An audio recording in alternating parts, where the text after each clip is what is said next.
Hi friends, welcome to another video.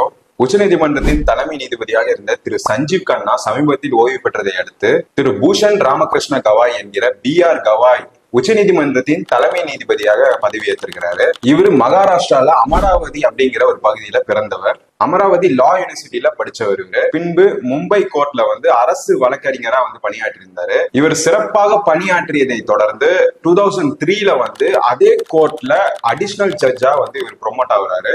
Additional ஜட்ஜாவும் ரொம்ப சிறப்பா பணியாற்றுறதை அடுத்து அதே கோர்ட்ல ஜட்ஜா ப்ரொமோட் ஆயிட்டாரு. அப்படியே படிப்படியா முன்னேறி 2019ல சுப்ரீம் கோர்ட்டோட ஜட்ஜா திரு BR கவாய் அவர்கள் முன்னேறாரு. இவர் பங்கெடுக்காத டிவிஷன் பெஞ்சே இல்ல அப்படின்னு நம்ம சொல்லலாம். டிவிஷன் பெஞ்ச் உட்பட 300க்கும் மேற்பட்ட முக்கியமான கேசஸ் இவர் தீர்ப்பு வழங்கியிருக்காரு. எஸ்பெஷலி ஆர்டிகல் 370 காஷ்மீர் சிறப்பு அந்தஸ்து வழக்கு, டிமானிட்டைசேஷன் நடந்துச்சு இல்லையா அந்த வழக்கு, எலெக்ஷன் பாண்ட் நன்கொடை போன்ற வழக்குகள்லாம் இவர் முக்கியமான தீர்ப்பு வழங்கியிருக்கிறாரு. அது மட்டும் இல்ல, பீகார் மற்றும் கேரளாவோட கவர்னரா இவர் பணியாற்றி இருந்தாரு அப்படிங்கிறது குறிப்பிடத்தக்கது. சோ ஃப்ரெண்ட்ஸ், இனி வர முக்கியமான எல்லா வழக்குகள், அதாவது சுப்ரீம் கோர்ட் வழக்குகள்ல இவரோட ஒரு தீர்ப்பானது ஒரு முக்கிய பங்கு வகிக்கும் அப்படின்றத நம்ம எதிர்பார்க்கலாம். சோ வக்ஃப் போர்டு சட்டத்தோட அந்த அப்பீல் கேஸோட ஜட்ஜ்மெண்ட் கூட இவர் தான் கொடுக்க போறாரு. சோ ரொம்பவே ஒரு முக்கியமான பங்கு வகிக்க போறாரு திரு BR கவாய் அவர்கள். சோ சுப்ரீம் கோர்ட் ஜட்ஜா இவர் பதவி ஏற்றிருக்கிறாரு. இந்த மாதிரி நிறைய இன்ஃபர்மேட்டிவ் கான்டென்ட்ஸ்க்கு நம்ம சேனலை சப்ஸ்கிரைப் பண்ணிக்கோங்க and follow our official Instagram page, Falls Up Official.